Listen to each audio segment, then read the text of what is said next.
할렐루야. 주 예수님 은혜 안에서 평안하셨습니까? 계속해서요. 주 예수님의 재림에 대한 징조 36번째에 대한 말씀을 더 보충해 드리려고 합니다. 이 시간에는요. 이제 다니엘 그 신상 가운데 진흙, 철, 발을 적그리스도의 배출 국가로 보아야 하는 이유에 대해서 말씀을 드리고자 합니다. 자, 신상의 부위 가운데 금머리는 바벨론으로, 은 가슴과 팔은 메데 바사로, 놋배와 넓적다리는 헬라 제국으로, 그리고 철 종아리는 로마 제국으로, 진흙과 철발을 적그리스도의 출현 국가로, 그리고 손대지 않은 돌을 주 예수님의 재림으로 이렇게 보는 것이 가장 지금 시대에 풀려진 그러한 의미로 합당하게 보는 그러한 해석이라고 봅니다. 자, 한국의 많은 구약 성경 학자들 중에는요, 새와 진흙으로 된 발과 발가락의 국가를 로마 제국의 분열로 취급을 합니다. 그렇지만요, 저와 여러분, 우리는 이에 반대를 하는데요. 그래서 우리는 새와 진흙으로 된 발과 발가락의 국가를 주 예수님의 재림의 직전 대환란 때 적그리스도의 국가의 출현으로 봅니다. 그 이유를 자세하게 소개하면요, 몇 가지로 정리를 할 수가 있습니다. 크게 세 가지로 정리를 할 수가 있는데요.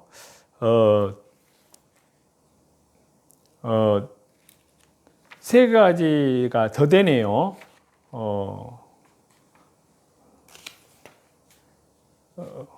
다섯 가지 정도로 정리를 할 수가 있는데요.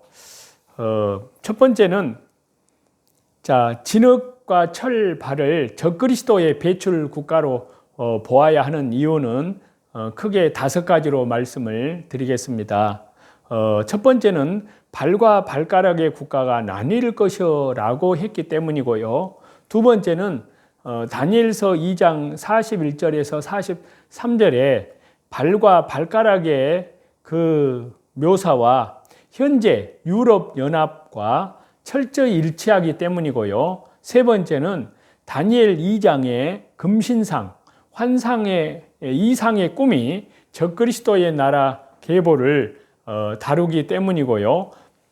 네 번째는 발과 발가락의 국가를 예수님 초림 때 로마 제국의 분열로, 그리고 손대지 않은 돌을 주 예수님의 초림, 예수님의 심판으로 해석하는 것은 근거가 없기 때문입니다.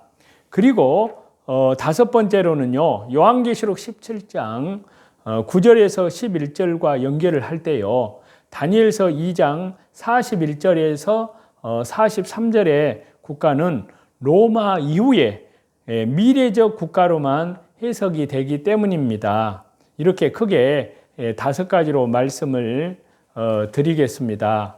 먼저 첫 번째 이유요, 발과 발가락이 국가가 나뉠 것이라고 했기 때문이라고 했는데요. 다시 말해서 발과 발가락이 다리와 구분된 지체이듯이요, 로마와 구별된 나라임을 뜻한다고 할 수 있는데요. 그 상세한 근거를 세 가지로 말씀드리면, 첫째는 부위가 다릅니다. 종아리와 발과 발가락은 엄연히 신체 부위가 다르다는 것입니다. 두 번째는요, 재질이 다릅니다. 종아리는 쇠요, 발과 발가락은 새와 진흙이 섞인 것으로 뚜렷하게 재질이 다릅니다. 그리고 세 번째는요, 특별한 강조하는 말씀이 다르다는 것입니다. 새로 된 종아리에 대해서는 강하기가 새 같다고 하였는데요. 이는 넷째 나라 로마와 성격이 부합이 됩니다. 그렇지만요, 새와 진흙이 섞인 발과 발가락 국가 즉 다섯 번째 나라는요, 그 나라가 얼마는 든든하고 얼마는 부서질 만한 것이라고 하였는데요. 이처럼 이 둘은 그 강조하는 바가 뚜렷하게 다르다는 것입니다. 자, 그리고 진흙과 철발을 적그리스도 배출 국가로 보아야 하는 이유 가운데 이제 크게 두 번째는요, 아까 말씀드린 대로 다니엘서 2장 41절에서 43절의 발과 발가락의 묘사와 현재의 유럽 유니온과 철저히 일치하기 때문이라고 말씀드릴 수 있습니다.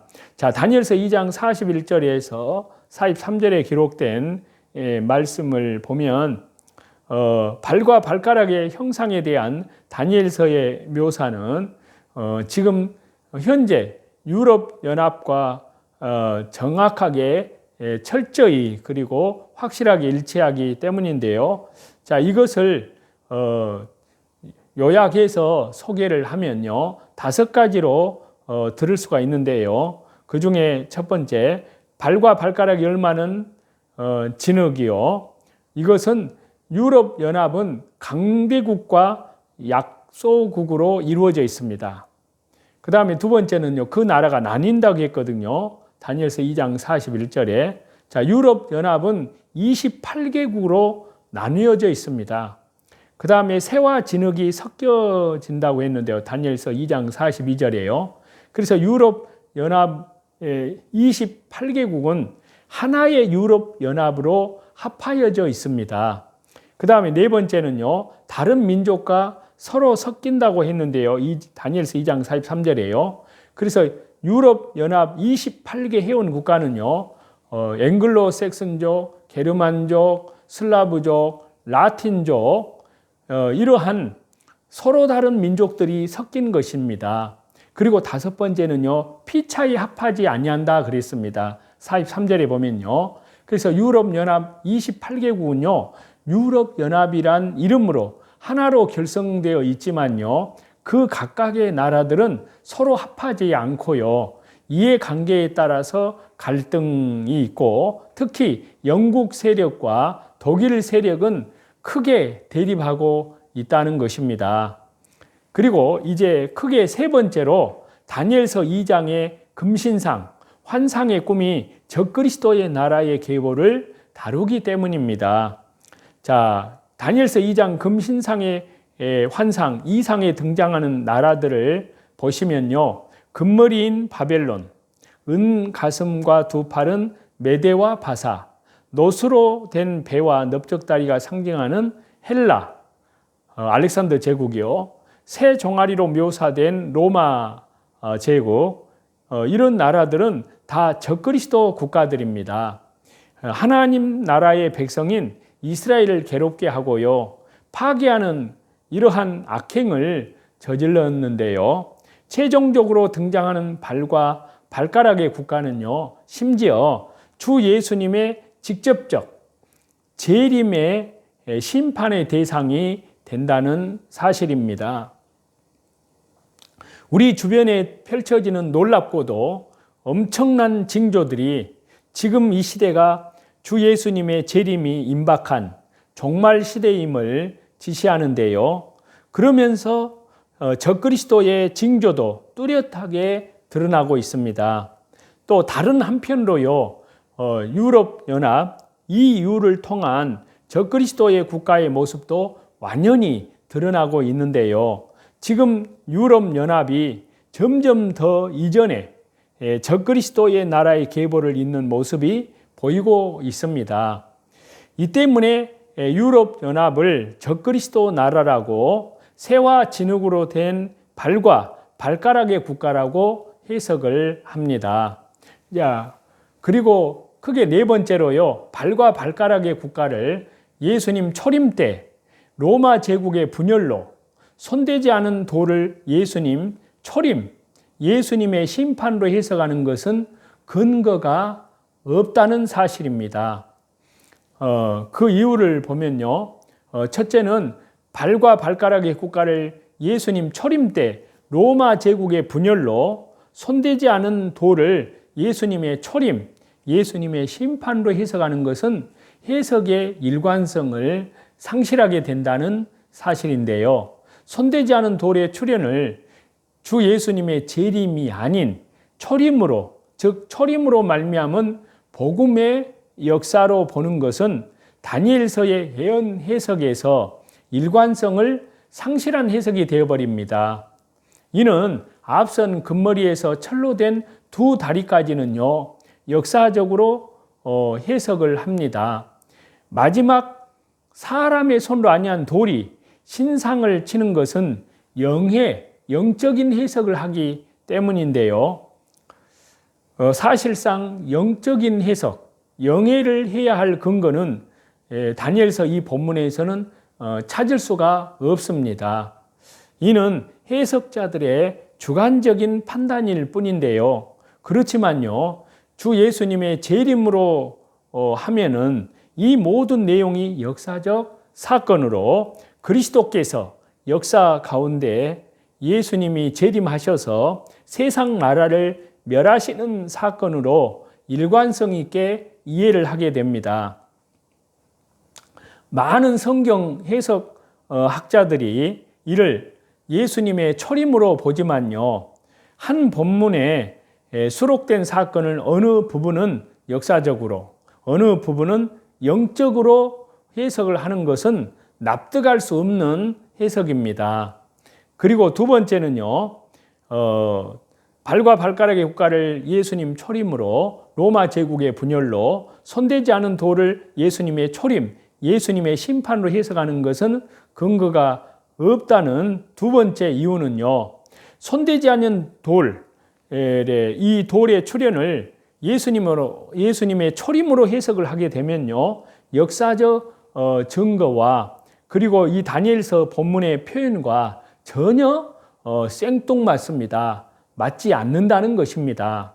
자, 손대지 않는 돌이 신상의 발을 쳐서 넘어뜨리는 이 본문의 뉘앙스를 감안할 경우에요, 이 사건이 예수님의 초림의 사건으로 비롯되었다면요, 예수님께서 로마 제국을 멸망시켰다는 해석이 됩니다. 그렇지만요, 사실 예수님의 초림 사건은요, 로마 제국에 아무런 변고를 일으키지 못합니다.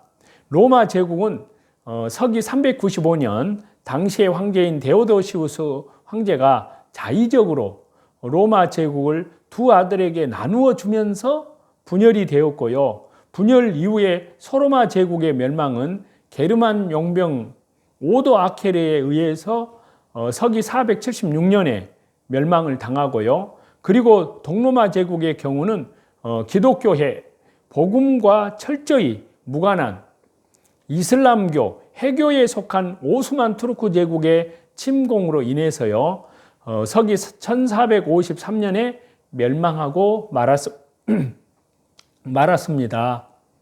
이를 어떻게 예수님의 초림의 심판과 연결시킬 수 있느냐 하는 겁니다.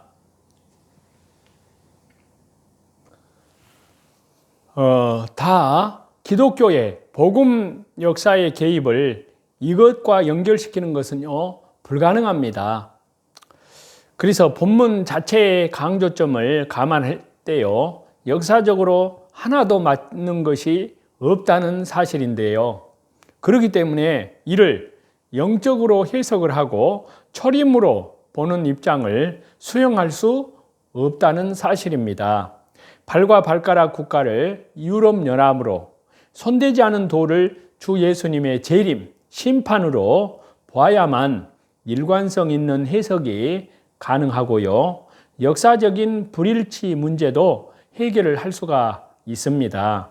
그리고 크게 다섯 번째로요, 요한계시록 17장 9절에서 11절과 연결을 할 때요, 다니엘서 2장 41절에서 43절의 국가는 로마 이후의 미래적 국가로만 해석이 됩니다. 그래서 요한계시록 17장 9절과 11절을 보시면요, 지혜 있는 뜻이 여기 있으니 그 일곱 머리는 여자가 앉은 일곱 산이요 또 일곱 왕이라. 다섯은 망하였고 하나는 있고 다른 하나는 아직 이르지 아니하였으나 이르면 반드시 잠시 동안 머무르리라. 전에 있었다가 지금 없어진 짐승은 8째 왕이니 7 중에 속한 자라. 그가 멸망으로 들어가리라. 자, 이 요한계시록 17장 9절에서 11절까지를 보면요. 7산, 7왕, 그 중에 5이 망하였다고 말합니다. 이에 대해서요, 다수의 저명한 성경학자들이 사도 요한 당시를 기준으로 해서요, 이집트, 아시리아, 바벨론, 메데파사, 헬라, 이런 제국이라고 말을 합니다. 그리고 하나는 있고라고 묘사된 제국을 가리켜서는요, 로마라고, 아직 이르지 않은 나라에 대해서는요, 주 예수님의 재림의 직전, 이를 적그리스도 국가라고 해석을 합니다. 이는 다니엘서 2장의 금신상의 환상, 그 이상과 같이 대응이 된다고 할 수 있는데요. 그래서 첫 번째는 애굽, 이집트, 두 번째는 아수르, 세 번째 바벨론, 바벨론은 첫째 순금이고요. 네 번째는 메데파사, 다니엘서는 둘째 나라죠. 은나라입니다. 그 다음에 다섯 번째는 헬라, 셋째 녹 같은 나라입니다. 다니엘서로 보면. 그 다음에 여섯 번째가 로마, 그리고 일곱 번째는 하나는 이르지 않았다 그랬습니다. 새와 진흙입니다. 그래서 이렇게 다니엘서 2장과 금신상의 환상과 그 이상과 대응이 되는데요. 새 종아리인 로마와 새와 진흙이 섞인 발과 발가락은 결코 하나가 될 수 없다는 사실입니다.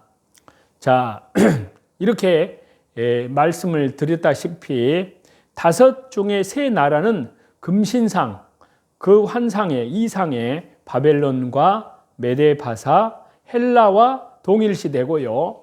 사도 요한 당시에 있는 하나는 로마, 즉 철로 된 종아리 국가와 연결이 됩니다. 그리고 마지막 하나는 이르지 않았다는 표현에 대해서 저명한 성경학자들, 박윤선 박사라든지 핸드릭슨이라든지 권성수 박사 등은 공히 주 예수님의 재림, 정말 재림 직전에 나타날 국가라고 그렇게 하였습니다. 그렇다면 저와 여러분, 우리는 다니엘서 2장의 금신상의 새와 진흙이 합쳐진 발과 발가락의 국가를 하나는 이르지 않았다고 한 7번째 나라로 연결을 시킨 것입니다. 이렇게 해야만 다니엘서와 요한계시록 17장 9절에서 11절 내용이 일목요연하게 통일성 있게 연결이 됩니다. 그리고 이제 끝으로 금신상의 꿈에 대한 의미인데요. 느부갓네살 왕이 꾼 꿈을 통해서 하나님께서는 미래의 역사를 미리 보여주셨습니다. 정치, 경제, 문화 모든 분야를 하나님께서는 직접 간섭하시고 운행하십니다. 마지막 발해 국가인 유럽연합 EU의 모습은요, 지금 이 시대 주 예수님의 재림이 얼마나 임박한지를 보여줍니다. 곧 지금이 깨어 있어야 할 때임을 보여주는데요. 그래서 다니엘의 종말론 전체 틀과 그리고 요한계시록의 전체 틀, 그리고 주 예수님의 대환란의 전체 틀, 그리고 이스라엘의 회복과 최대의 징조, 그리고 유럽연합과 적그리스도 국가, 그리고 7년 대환란, 그리고 주 예수님의 재림, 이렇게 볼 수가 있는데요. 자, 그래서 이것을 다니엘의 제1의 다니엘의 종말론의 전체 틀에서 보면 7일에 그리고 62일에 그리고 69일에까지는 예수님의 초림입니다. 그리고 69일에 70일의 가운데 69일에까지 예수님 초림 때까지 이어지고요. 예수님 초림 때부터 이제 신약시대의 공백기, 그리고 주 예수님 요한계시록의 전체 틀, 그리고 예수님의 마태복음 24장의 대환란의 전체 틀, 그리고 이스라엘의 회복과 최대의 징조입니다. 그리고 유럽연합과 적그리스도 국가입니다. 그 기간 동안에 이제 7년 대환란, 그리고 예수님이 재림하시는, 자, 이렇게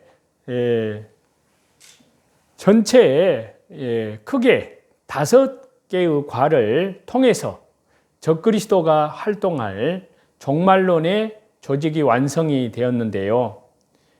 그래서 적그리스도가 나타남으로 대환란의 4대 비밀이 벗겨지게 되었는데요. 이제 다음 시간에는 대환란의 4대 비밀을 말씀을 드리겠는데요. 계속 이어서요. 자, 저와 여러분, 이렇게 다니엘서에 금신상으로 보더라도 우리는 머리 시대, 가슴 시대 지나고, 그 다음에 배와 넓적다리 시대 지나고, 그 다음에 종아리 시대 지나고, 그 다음에 발가락 시대, 철과 진흙, 바로 유럽연합과 적그리스도의 나라, 그러니까 예수님 재림, 7년 대환란, 이 직전에 저와 여러분이 살고 있음에 틀림없습니다. 그것은 모든 성경학자들의 공통된 입장입니다. 그렇기 때문에 저와 여러분은 주 예수님의 정확한 재림의 날짜는 아무도 알 수 없습니다. 그것을 알려고 하는 것 자체가 이제 자기의 위치를 떠나는 것이 되는데요. 오직 그날과 그때는 성부 하나님께서만 성부 하나님의 절대 고난 속에 두셨기 때문에 우리가 억지로 그것을 알려고 하는 것은 우리들의 도를 넘는 것입니다. 참으로 깨어있는 그리스도인들은 거기까지 나아가지 않습니다. 오직 오늘이라 일컫는 동안에 자기를 부인하고 자기 십자가를 지고 말씀 중심으로, 기도 중심으로 찬양, 자, 예배의 3대 요소, 말씀, 기도, 찬양, 공예배를 드리는 가운데, 그리고 개인의 삶의 현장으로 돌아가서 직장에서, 일터에서, 가정에서, 사업의 현장에서 어디에 있든지 참으로 믿음으로 하나님과 동행하고, 그리고 또 주 예수 그리스도의 재림을 향하여 그리스도의 순결한 신부들로 우리 주 예수 그리스도의 장성한 믿음의 분량에까지 신앙의 인격이 그리스도의 신앙의 인격으로 날마다 그 신앙의 인격이 성장해 나아가는 것입니다. 그리고 밖으로는 이뤄진 영혼들에게 하나님 나라의 생명의 복음을 성령님의 능력으로 증거하는 그러한 놀라운 그러한 역사, 거기에 참으로 맡은 자들에게 구할 것은 충성이라고 하셨은즉요, 그 믿음으로 신실하게 나아가는 저와 여러분이 다 되시기를 다시 재림하실 우리 주 예수 그리스도의 이름으로 간절히 축원합니다. 찬송 드리시겠습니다. 메마른 불같이 시들은 나의 영혼 주님이 약속한 성령 간절히 기다리네 그물어 메마른 땅에 단비를 내리시듯 성령의 단비를 부어 새 생명 주옵소서 반가운 빗소리 들려 산천이 춤을 추네 봄비로 내리는 성령 내게도 주옵소서 물어 메마른 땅에 단비를 내리시듯 성령의 단비를 부어 새 생명 주옵소서 절 따라 우러를 내려 조목이 무성하니 갈급한 내 심령 위에 성령을 부으소서 가물어 메마른 땅에 단비를 내리시듯 성령의 단비를 부어 새 생명 주옵소서 참되신 사랑의 언약 여길 수 있사오랴 오늘의 흡족한 은혜 주실 줄 믿습니다 가물어 메마른 땅에 단비를 내리시듯 성령의 단비를 부어 새 생명 주옵소서